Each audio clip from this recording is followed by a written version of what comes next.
Hi, good morning everybody. I'm standing here in front of Les Contes, the center at the foot of the Montsegur, and it's fresh in the morning. It's cold, you see my breath, but it's also delicious. It's this fresh coldness. The sun is blazing, and yeah, it's quite special being here the first day. We had a wonderful breakfast.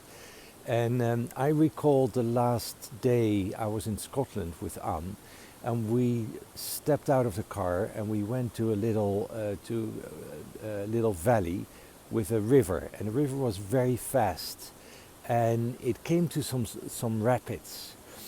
And when I walked to the rapids, I thought, oh, that's really our time. It's the COVID crisis. It's everything goes upside down. There are rocks.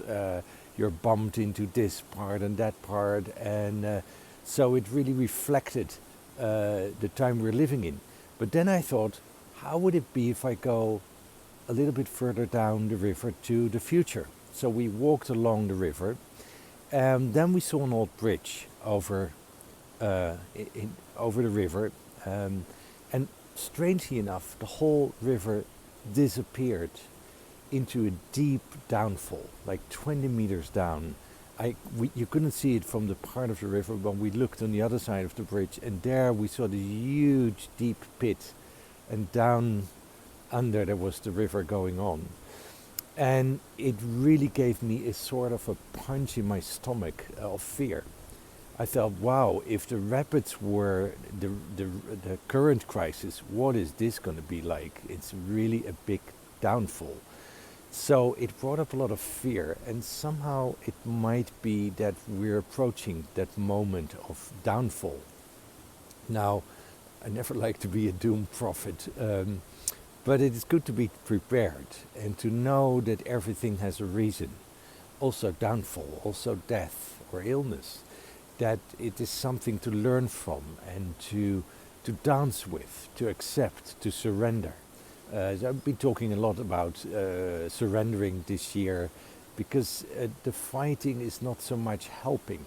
You can be angry when you're ill, for instance. You can be very angry and upset, but it doesn't help you. So it really needs a surrendering to go inside, to feel what it does to you, how you relate to loss, to sadness, to crisis, and to be okay with it somehow, to accept it. And then, like Carpaccio says, a secret path opens. It's a very mystical process, actually, that as soon as you accept adversary or problems or pain, something deeper is being released. I think this is what is being asked of us all in this time of crisis, that we allow it to be in, to learn from it, to learn the deep wisdom of the COVID crisis, to learn about the deep wisdom of the climate crisis, and to come out on the other side. So we're going towards the 21st of December, the longest night, shortest day, and I'm really looking forward to meditate the whole night, or as long as we can, to burn a candle and to keep the light of wisdom burning, so we can stand that darkness. We can learn from the darkness.